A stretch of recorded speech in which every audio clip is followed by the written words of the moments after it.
Hello my dear friends, you're on the Military Summary channel. In this short video we're going to discuss the most important events that took place during the previous night of the local time. More details and more updates are coming from Novomikhailivka, the city, the village that located, or the ruins that are located on the south Donetsk direction. We have a lot of geolocations from this territory, and today the Russian sources published a video on how they were bombing and attacking and shelling the Ukrainian trenches right on the edge positions, like on the outskirts of the village. So these are trenches that currently under Ukraine control. So this is not yet the real offensive or assault operation against the trenches, but basically, and I think that we can call this something like artillery preparation. So this is the first evidence from this part of Novomikhailivka, how the Russians were bombing and attacking the Ukrainian forces before the real offensive operation. So as I understand, according to my estimations, according to my understanding of the situation, this week the Russians will make first attempts to storm this area.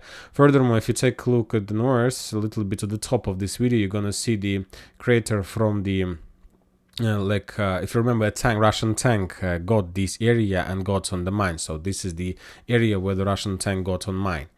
So the situation is getting worse and worse for the Ukrainians. Obviously, they don't have possibilities to hold this village, because if you take a look from this angle of the village, you see that the village was almost reduced to ruins. There are not many places where the Ukrainians can hide, and this is not a very big problem for the Russians during upcoming offensive operation. Another video we got a little bit from the south of Novomikhailivka. On this video, we will not watch this video till the end, but according to this video, the Ukrainian FPV drones were bombed and attacked the Russian infantry in between the fields on these fields, also in direction of Novomikhailivka. So the Russians maybe these minutes are trying to storm the village, and maybe today we're gonna receive more updates. One more time, I'll remind you that during the previous days, the Russians managed to achieve some results on the southern area, managed to start clashes for this fortification area. Maybe the Russians have already captured this territory. Also, we got another geolocated video of bombardments of Russian forces along the tree lines, also in direction of Novomikhailivka. So the situation in this area is very critical, and I expect that soon the real clashes inside the village is going to start. The Russians also try to suppress and to find a solution how to destroy the Ukrainian forces in Ugledar. On this video, we can see how the Russians' reconnaissance drones managed to discover the Starlink equipment, and as a result of FPV drone strike, that Starlink equipment was destroyed, and which made the Ukrainians, at least for some period of time, a little bit more deaf or blind. Anyway, Ugledar is another tough nut that the Russians need to establish control over, but without capturing Novomikhailivka, there are no chances to take control over Ugledar. Also, we got some updates from Donetsk direction. During the previous night, according to the local sources, the Ukrainians launched one of the biggest and the heaviest attack against Donetsk using all types of weapons they have.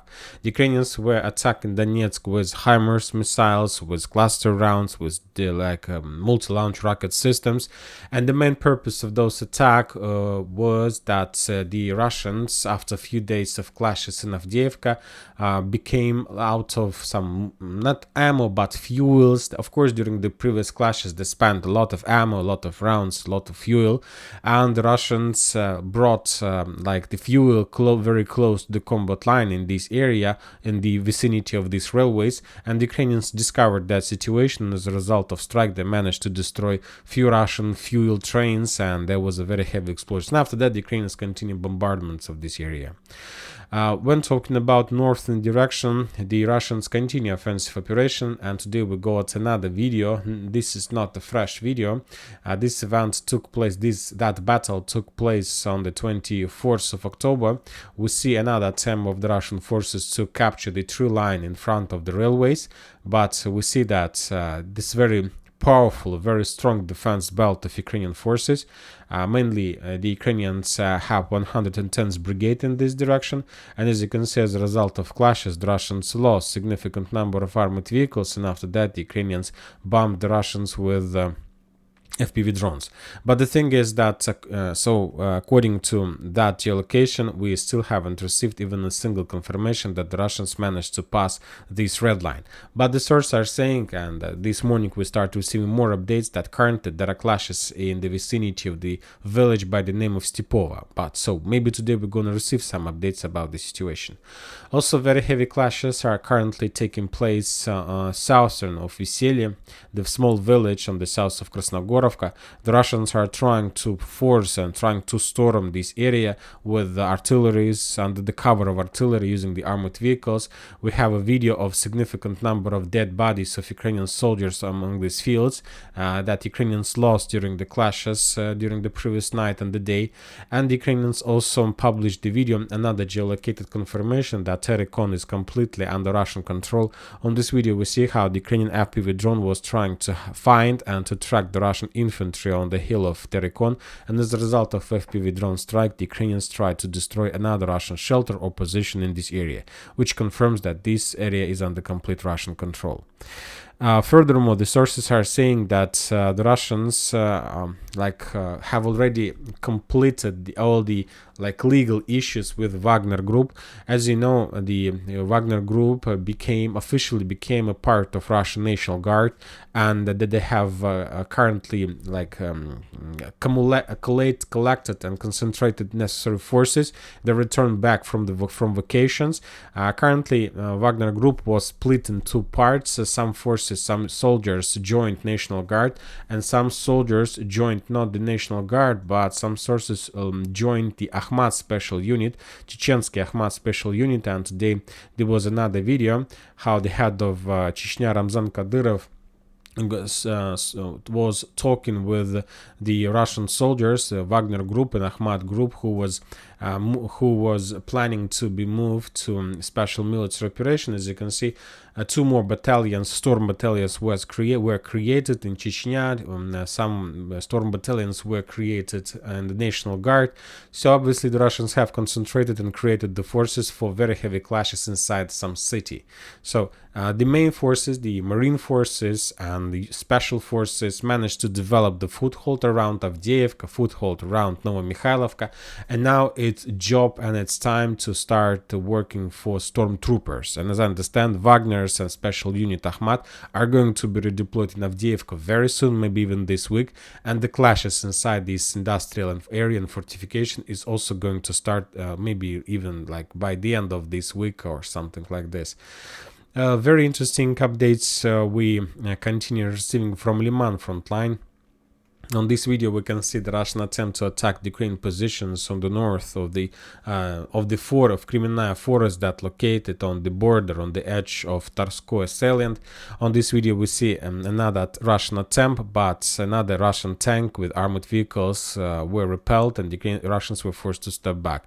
So, as I understand, during the previous months, the Russians managed to establish control over the edge position of this forest, but as I understand, now the Russians were forced to step back, and probably these territory is either on the gray zone or maybe under Ukrainian control. So we will update this map before the next video. Very interesting updates continue receiving from Kupiansk direction. The Russians destroyed another bridge, another pontoon bridge that was established by the Ukrainians on Oskol River. On this video we can see a very powerful and accurate strike. Another problem for the Ukrainians, of course, it's not a problem for the Ukrainians to build another bridge, but it takes time. And the Russians, every time the Ukrainians create another bridge, destroy the bridge with the Ha-37 missile. On the northern direction, the Russians launched another offensive operation against the Ukrainian positions, and the Russians were trying to cut the road between Petropavlovka and Orlyanka. If you remember, exactly on this road, the Ukrainians were launched their own counter-offensive operation a few days ago using Leopard's tanks, and two tanks were destroyed.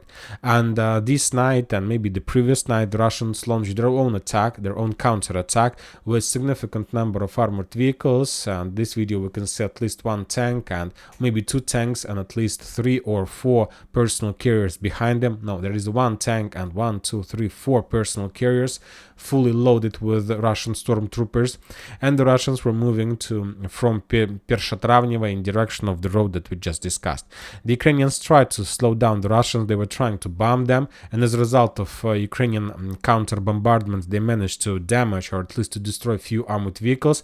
But according to this video, I haven't seen significant losses among infantry. So the Russians managed to get positions, to land their infantry, and to capture the tree lines and fortifications on the north of this road. So as I understand, this is like the final geolocation that we can see on this video. So the Russians managed to probably started their movement somewhere from Pershatravneva and this area. Then they moved to the south. They moved along these tree lines.